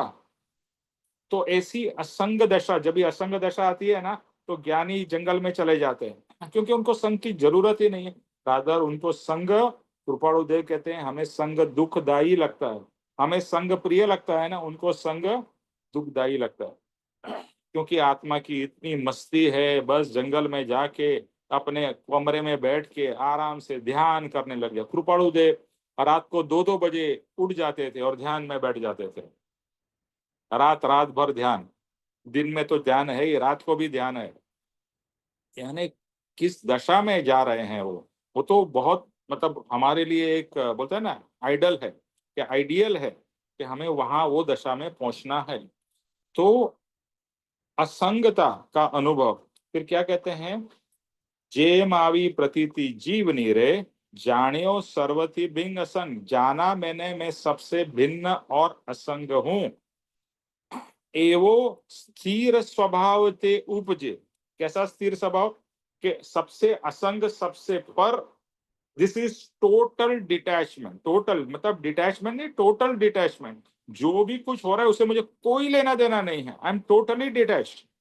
जानियो सर्वथी भिन्न असंग एवो स्थिर स्वभाव. जो भी हमने बात की ना, कर्म बंधन कभी नहीं होगा जब भी आपका स्वभाव स्थिर रहेगा. जो गीता में कहा है स्थित प्रज्ञ, वही स्थिर स्वभाव है. तो ऐसा स्थिर स्वभाव हर एक परिस्थिति में आपका हो जाएगा, आपको करना नहीं पड़ेगा. आप वो दशा में पहुंच जाओगे, एकदम नेचुरल हो जाएगा. अभी तो आप कोशिश करोगे भाई कुछ भी हो जाए मुझे शांत रहना है, कुछ भी हो जाए मुझे स्थिर रहना है. You are putting the effort. But वो दशा आने के बाद में वो एकदम नेचुरल हो जाएगा. आप स्थिर रहोगे in any and every situation. अगर ऐसा हुआ, ऐसी दशा में, this is called as the शाइक संकित. जो ज्ञान है वो श्रद्धा संकित है. जो दर्शन है वो जो जिसे कहेंगे संकित, जो रियल में संकित कहा जाता है, या सम्यक दर्शन. और जो तीसरा है वो चारित्र, जिसे कहेंगे शाइक संकित. शाइक मतलब अभी सब चीज क्षय होने वाली. क्षय मतलब सब कर्म कट होने वाले. कोई भी एक नया कर्म बंधन नहीं होगा. सब कर्म फटाफट फटाफट कट हो रहे हैं और कट होते ही जाएंगे. और कृपाणु देव ने 24वें साल में शाइक संकित का अनुभव किया. कृपाणु देव ने इतने भावों के पुरुषार्थ के बाद में, तो शाइक संकित ऐसा बच्चे का खेल नहीं है. लेकिन शाइक संकित के बाद में मैक्सिमम आपके 3 भाव रहेंगे, मैक्सिमम. लेकिन कृपाणु देव ने उसके बाद में इतना पुरुषार्थ किया कि 3 भाव में से 1 भाव में आ गए. इतना अद्भुत पुरुषार्थ है. तो ये सब, और शाइक संकेत में भी अलग अलग लेवल्स है. But let's forget that. यहाँ पर जो शब्द जो कृपाणु देव ने यूज किया है, क्या लिखा है? चारित्र सर्व वीरति परिणाम रूप. कि हमारा चारित्र ऐसा हो जाएगा कि हम अंदर से वीर्य इतना प्रकट होगा कि हम कोई भी सिचुएशन में फेस कर सकेंगे. नया कर्म बंधन नहीं होगा. तो बोध जो ज्ञानी का प्राप्त करना है, उस दशा पे हमें पहुंचना। ओके, तो बस अभी लास्ट भावना। ओके, किसके पास में और बुक है? रीमा बहन, देव, हाँ रीना बहन, सॉरी, हाँ, बोलो। ધર્મ દુર્લભ ભાવના. ધર્મના ઉપદેશક તથા શુદ્ધ શાસ્ત્રના બોધક એવા ગુરુ અને એવું શ્રવણ મળવું દુર્લભ છે, એમ ચિંતવું એ 12મી ધર્મ દુર્લભ ભાવના છે. इसमें कहा है कि धर्म के उपदेशक, धर्म मतलब शुद्ध धर्म, और सदगुरु मिलने, शुद्ध शास्त्र, सदगुरु और उसके उपदेशक मिलने इस जीवन में, मतलब इसका श्रवण मिलना बहुत दुर्लभ है. तो ये जो बोधि दुर्लभ, और आपका वीडियो और माइक बंद कर दिए, ये बोधि दुर्लभ और धर्म दुर्लभ भावना जो है वो ऑलमोस्ट सिमिलर है। धर्म दुर्लभ भावना मोरलेस सेम ही है कि धर्म की प्राप्ति होना यानी कि बोध की प्राप्ति होना वो फर्स्ट है, और ऐसा धर्म की प्राप्ति यानी धर्म, यहाँ पर एक चीज मिस्टेक हम लोग करते हैं, हिंदू धर्म, जैन धर्म, उसकी बात नहीं हो रही है, आत्म धर्म की बात हो रही है, यानी कि ऐसा धर्म मिलना जिससे आपके आत्मा का कल्याण। तो धर्म के उपदेशक तथा शुद्ध शास्त्र के बोधक गुरु और उनका उपदेश श्रवण मिलना दुर्लभ है। जैसे कहा, आपको कथा करने वाले बहुत सारे मिल जाएंगे, रामायण की कथा हो रही है, महाभारत की हो रही है, या कृष्ण की हो रही है, महावीर की हो रही है, किसकी भी, सबकी कथाएं, यानी कि कथा एक अच्छी चीज है, बट वो एक बेसिक है। लेकिन कथा से आगे बढ़ना, देखो अभी हम सत्संग कर रहे हैं, अभी जैसे आगे है ना परम कृपाणु देव विद स्टोरीज हमको ये सब भावनाएं एक्सप्लेन करेंगे।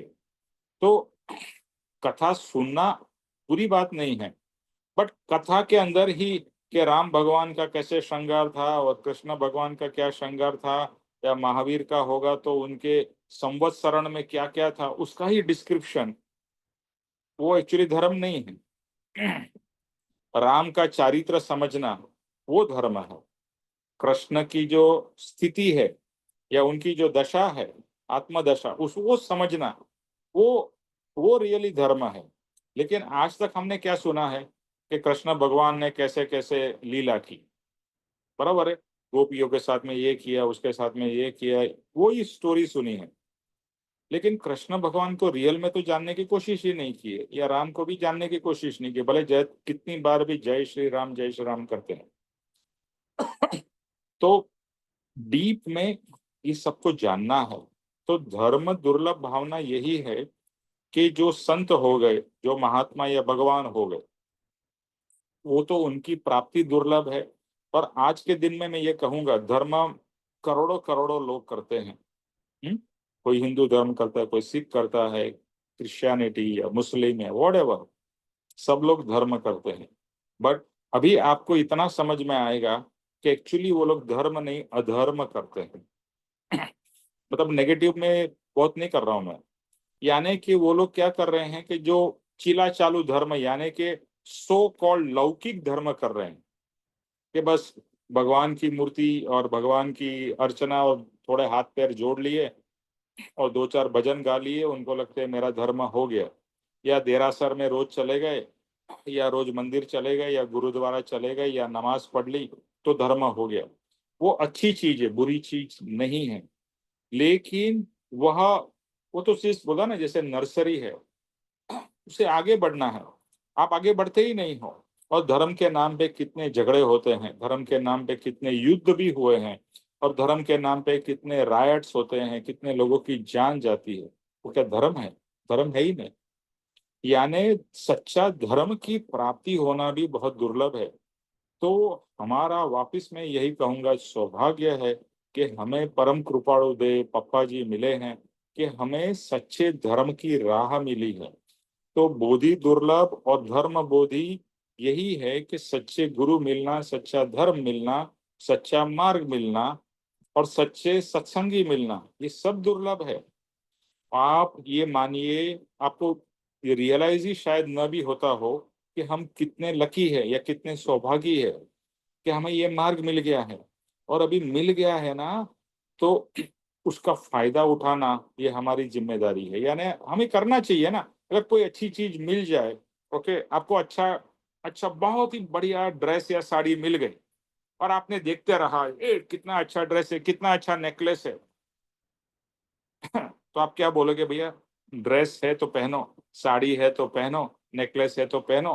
अगर अच्छी गाड़ी आप लेके आए, जैसे मेन फोक को गाड़ी पसंद होती है कि भैया मैंने मर्सिडीज ले ली, BMW, सिर्फ उसको मैं देखता रहूं, तो देखना, चलो ठीक है तुमने खरीद ली या तुम्हारे पास आ गई, अभी उसको चलाओ, उसको एंजॉय करो। इसी तरह से अभी हमें ये सुंदर मार्ग मिला है, उसको उसके ऊपर में चलना है, उसको उसकी मजा लेनी है, उसका आनंद लेना है, उसको प्राप्त करना है, उसको अनुभव करना है। We have to live it, है ना, लीव द होल थिंग, मतलब live the sansar and live, LIVE, live this whole path. Okay, enjoy that whole experience. एक ब्यूटीफुल एक्सपीरियंस है जो हमें उस तरह आगे ही आगे सुंदरता यानी कि शुद्धता की तरफ ले जाएगा, आत्मा की शुद्धि की तरफ ले जाएगा, आत्मा के आनंद और सुख की तरफ ले जाएगा। ओके, लास्ट पैराग्राफ कौन पढ़ेगा? एनीबॉडी? चले सतीश जी आप पढ़िए।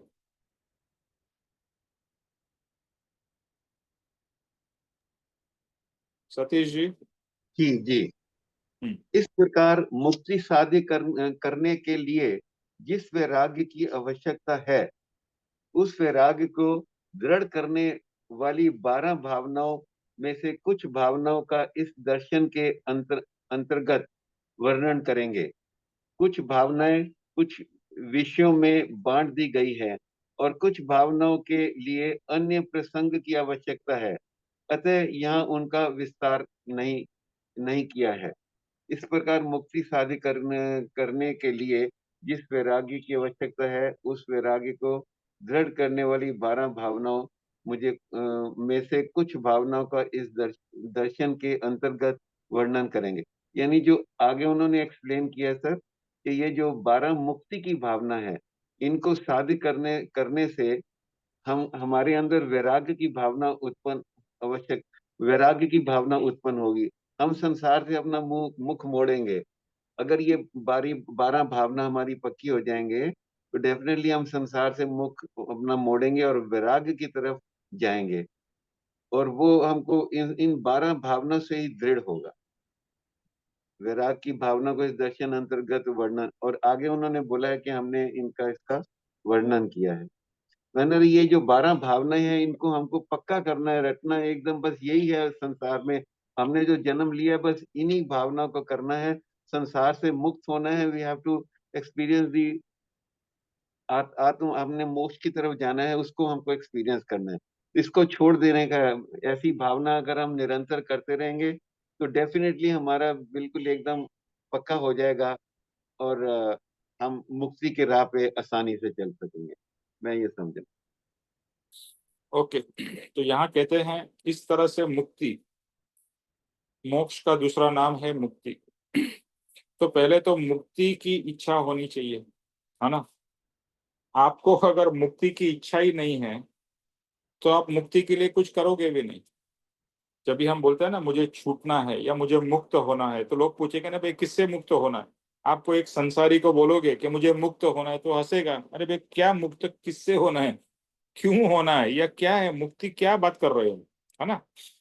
तो अंदर से जब तक ये बात दूसरे का करने के लिए नहीं है, बट मोक्ष इज इक्वल टू मुक्ति। मुक्ति मतलब क्या? सब दुख से, सब तकलीफों से, सब चीज से मुक्ति, एवरीथिंग।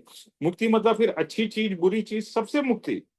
आप ऐसा नहीं कह सकते हो कि मैं मोक्ष में जाऊंगा तो मैं साथ में मेरे कपड़े लेके जाऊंगा या मेरी गाड़ी लेके जाऊंगा, ये चीज तो वो मुक्ति नहीं है। मुक्ति मतलब हर एक चीज से मुक्ति, चाहे वो अच्छी हो बुरी हो। मुक्ति मतलब टोटली हर एक चीज से मुक्त हो जाना।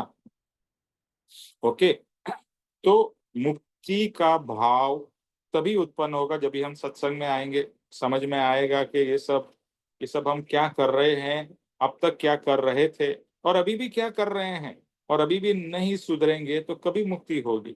इतना अच्छा अवसर मिला है, मनुष्य का भाव मिला है, सत्संग का मार्ग मिला है, परम कृपाणुदेव पप्पा जी सब ज्ञानियों का साथ और उनका बोध मिला है, तो अभी तो मुझे मुक्ति करनी चाहिए ना, मेरा कल्याण के लिए बात हो। बट ये जो अंदर से तीव्र मुक्ति की इच्छा होना एक है ना, उसमें एक दूसरी तरफ से एक है निर्वेद एंड संवेग।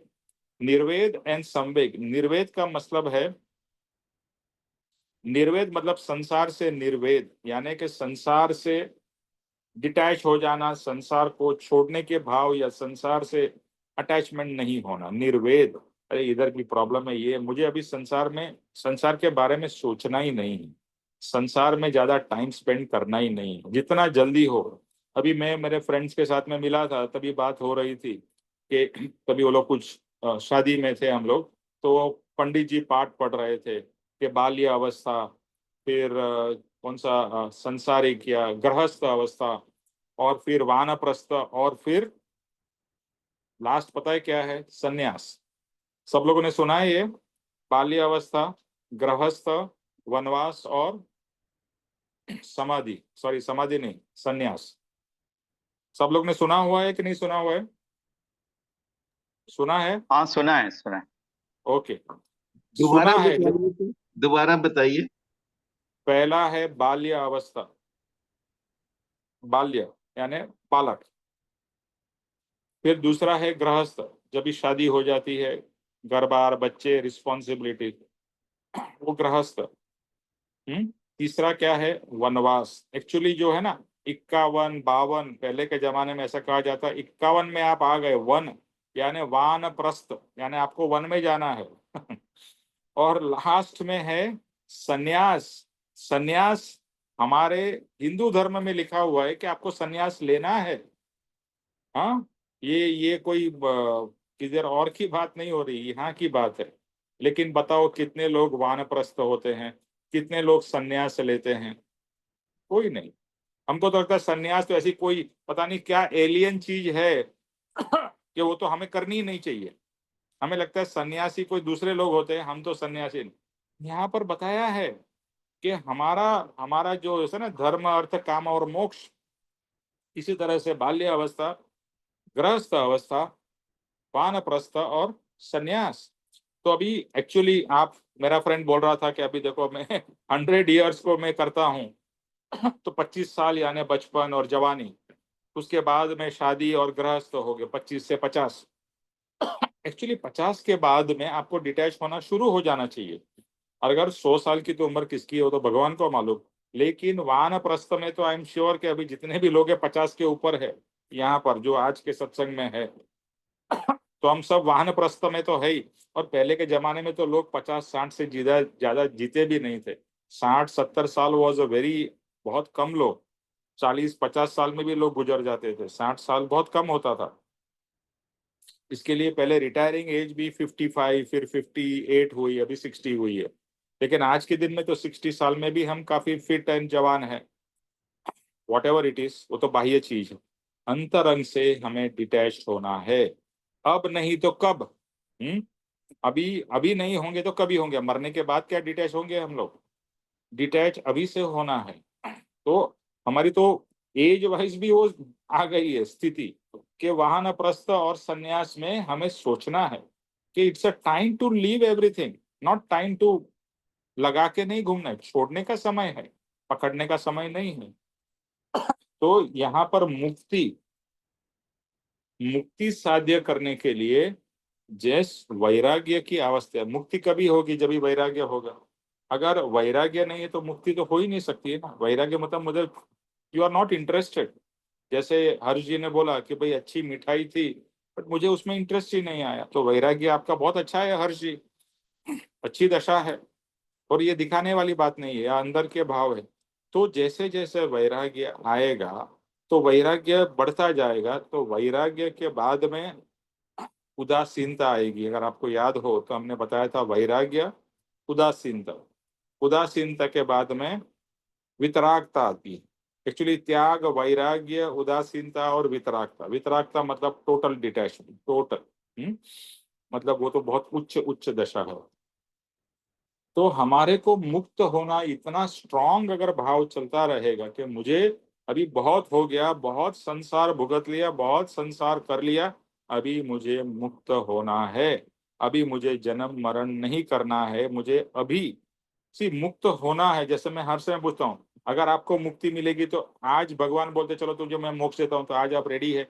उतनी तैयारी हमारी होनी चाहिए। ओके, फिर तभी ये नहीं बोलो कि भगवान मेरा थोड़ा ये काम कर दूं, मैं वो काम फिनिश कर दूं, बच्चे का ये पूरा करूं, यानी आप अभी तक उसमें उलझे हुए हैं और हम है उलझे हुए। We have to accept that, उलझे हुए हैं। तो अभी से अंदर से तो तैयारी करो, बाह्य से भी तैयारी करो कि डिटैचमेंट, कि अभी बहुत हो गया, संसार बहुत हो गया, कब मैं जल्दी से जल्दी इससे मुक्त होऊं। एटलीस्ट फिजिकली नहीं तो अंदर से तो भाव से तो मुक्ति शुरू होनी ही चाहिए। और उसी के लिए ये 12 भावनाएं हैं, जो 12 भावना हमें ये दृढ़त्व कराती है कि बस अभी मुझे मुक्ति चाहिए, मुझे मोक्ष चाहिए। और वैराग्य जो इसके लिए सबसे रिक्वायर्ड है, बेसिक रिक्वायरमेंट, वो इससे प्राप्त होता है। ओके, तो आज का सत्संग यहाँ पर समाप्त होता है, लेकिन अभी हम 12 एक एक करके भावना पढ़ेंगे। जैसे आप सबके पास में बुक है और नहीं है, जिसके पास भी मुझे एड्रेस भेज दीजिए विनोद जी, मैं आपको कुरियर कर दूंगा। इसको पढ़िए, ये बुक है ना पढ़ने के लिए है। और धीरे धीरे एक एक चीज, अभी बहुत आगे दौड़िए मत, थोड़ा आगे का पढ़ लीजिए। अभी जो इसमें जो अनित्य भावना, अशरण भावना की स्टोरीज है, उसको पढ़ के आइएगा। थोड़ा पढ़ेंगे तो अच्छा रहेगा, तो आपको भी थोड़ा बैकग्राउंड होगा। और आपको अगर 2 घंटा वांचन करना है, 2 घंटा नहीं तो कम से कम 1 घंटे से तो शुरू करो। तो आप वांचन में क्या करोगे, ये सब किताबें हैं उनको पढ़ो, जो समझ में नहीं आता उसको नोट करो। और किताब के साथ में हमेशा पप्पा जी हो या कृपाणु देव अपनी डायरी और नोट के साथ में पेन रखते थे। जो अच्छा लगा उसको लिख लिया, जो समझ में नहीं आया उसको भी लिखा, और अपने जो विचार आए वो भी लिखे। तो उससे क्लैरिटी बढ़ती जाती है। अच्छा, एक चीज मैं और कहना चाहता हूँ कि इस फरवरी में आनंद महोत्सव है। तो पूज्य पापा जी की पुण्यतिथि है, वो 15, 16 और 17 फरवरी, सॉरी इस महीने नहीं, अगले महीने में 15, 16 और 17 फरवरी को पूज्य पापा जी की पुण्यतिथि है। तो पुण्यतिथि के निमित्त से अभी शिविर है। तो मैं सबसे यही कहूंगा, अगर हम मुक्ति मुक्ति की बात करें और कभी भी हम आश्रम ही ना आ सके, आज मैं बहुत सारे लोगों को देखता हूँ, कहाँ कहाँ से लोग आश्रम में आके, वो तो बसे हुए हैं, वो तो अलग बात है, इतने यंगस्टर्स, लेकिन कलकत्ता से, चेन्नई से वो लोग रेगुलरली आश्रम आते ही रहते हैं। देखो, जैसे कहा ना, संन्यास लेना है या इवन वानप्रस्थ, तो अभी हम, हमारे पास में ऐसी कैपेसिटी तो नहीं कि हम जंगल में जाके रह सके, बट हम आश्रम में जाके तो रह सकते हैं ना। तो वो भी हमारे लिए वन्यास और वनवास और संन्यास जैसा ही है। भले पूरा नहीं तो थोड़ा तो हम एक्सपीरियंस करें और उस माहौल में रह के वैराग्य का और आत्मा का आनंद का अनुभव करें। तो मेरा तो ये नियम है कि जब भी कोई भी शिविर या कोई भी इवेंट होता है तो मैं हमेशा जाता हूँ, नाम भी लिखाता हूँ और उसकी जो चार्जेस वगैरह पे करके। तो मैं सबसे यही कहूंगा आप सबसे कि अगर आपको रियली यू आर सीरियस, तो ये सब आपको अटेंड करके आगे बढ़ना है, बिकॉज ये आपको बूस्ट देगा। वंस अगेन, इसमें आप आए या नहीं आए मुझे कोई फर्क नहीं पड़ेगा, या दूसरे को भी कोई फर्क नहीं पड़ेगा। लेकिन अगर आप सत्संग से जुड़े हुए हैं तो मैं तो करता हूं, मैं आपसे कह सकता हूं कि आप भी करिए, ऐसे प्रसंगों में आइए और ज्वाइन होइए। बिकॉज आप सिर्फ मुझसे जानते हैं, ऐसे बहुत सारे और मेरे से कहीं गुना ज्यादा अच्छे दशा वाले और कहीं गुना ज्यादा ज्ञान वाले लोग हैं जिनसे आपका समागम होगा, मिलना होगा। और जैसे कहते हैं ना, वो माहौल में एक माहौल होता है, जैसे अभी सत्संग का माहौल है, लेकिन ऐसा एक शिविर का माहौल होता है।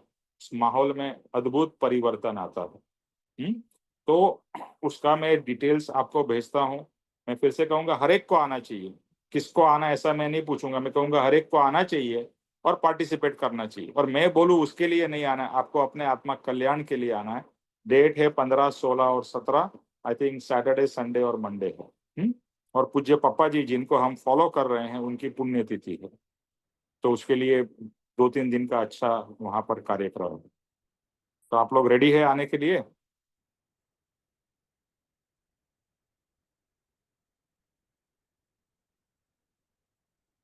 हेलो। सर अभी तो मैं तो नहीं कह सकती क्योंकि मेरी टिकट बुक है 19 तारीख की,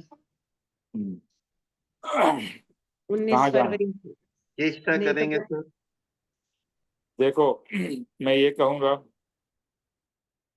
वंस अगेन, आपका अगर बिजनेस का कोई इम्पोर्टेंट मीटिंग होगा तो आप चेष्टा नहीं करोगे, आप जरूर जाओगे।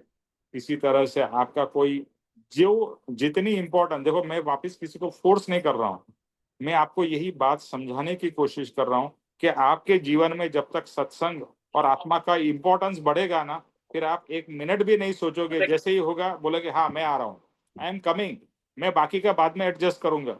और मेरा यही इसी तरह से मैं इतने साल से कर रहा हूँ। कभी भी कोई भी शिविर अनाउंस होती है तो मैं सोचता नहीं हूँ कि दीदी नहीं आ जाऊं रही? या ये काका दे दे। हेलो, हाँ बोलो उर्मिल। उर्मिल, आप कुछ बोल रहे हो?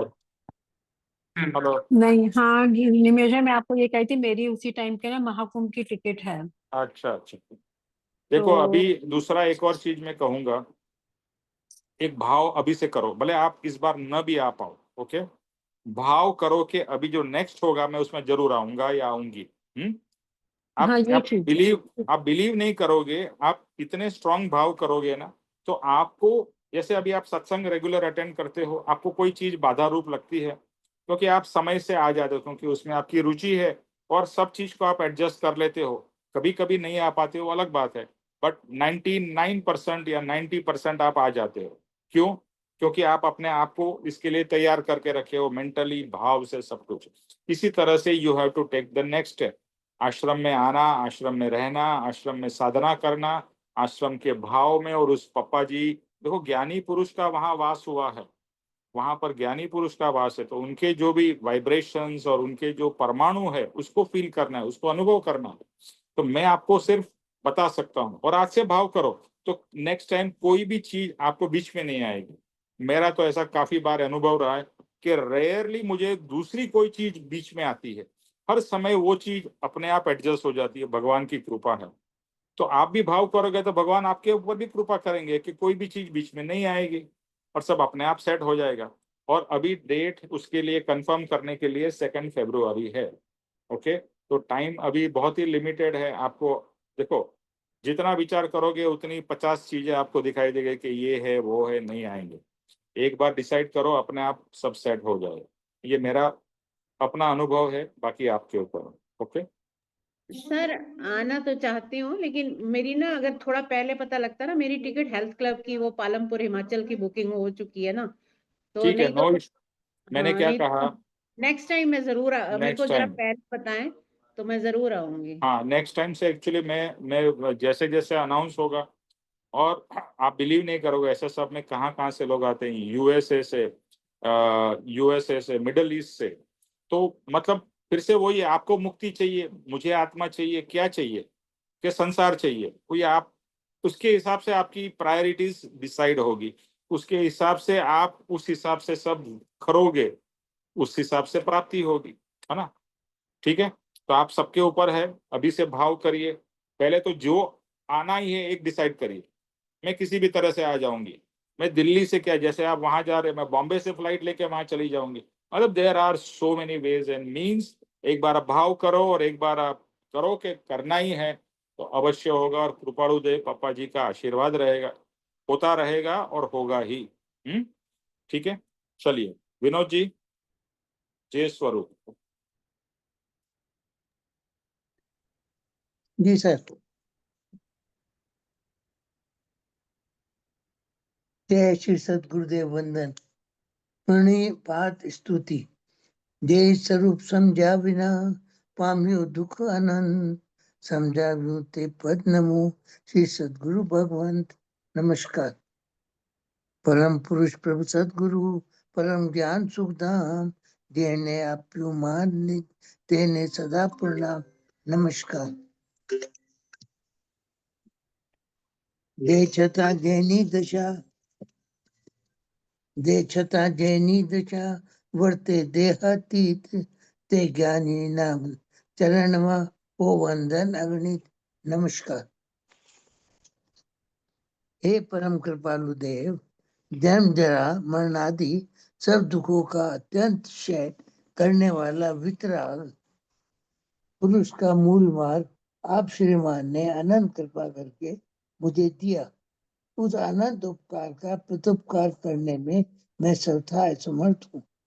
फिर आप श्रीमान कुछ भी लेने में सर्वथा निष्प्रय हैं, जिससे मैं मन वचन काया की एकाग्रता से आपके चरणारविंद में नमस्कार करता हूँ। आपकी परम भक्ति और वितराग पुरुष के मूल धर्म की उपासना मेरे हृदय में बहु पर्यंत अखंड जागृत रहे, इतना मांगता हूँ वह सफल हो। ओम शांति शांति शांति। ओम जय श्री सद्गुरुदेव वंदन। निमेश भाई नमस्कार। जय सद्गुरुदेव वंदन निमेश भाई। त्रिलोक के नाथ की जय हो।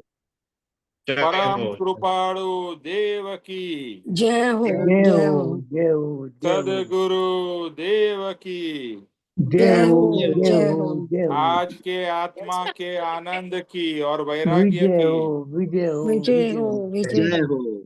और सर्व मुमुक्षुओं के परमार्थ पुरुषार्थ भक्ति और वैराग्य की विजय हो विजय हो विजय हो विजय हो विजय विजय हो। हो। सबका कल्याण हो, सबका आत्मा कल्याण हो। जय सद्गुरुदेव वंदन निमेश भाई, थैंक यू। जय जय श्री सद्गुरुदेव। सद्गुरुदेव वंदन जय निमेश सद्गुरुदेव भाई। वंदन।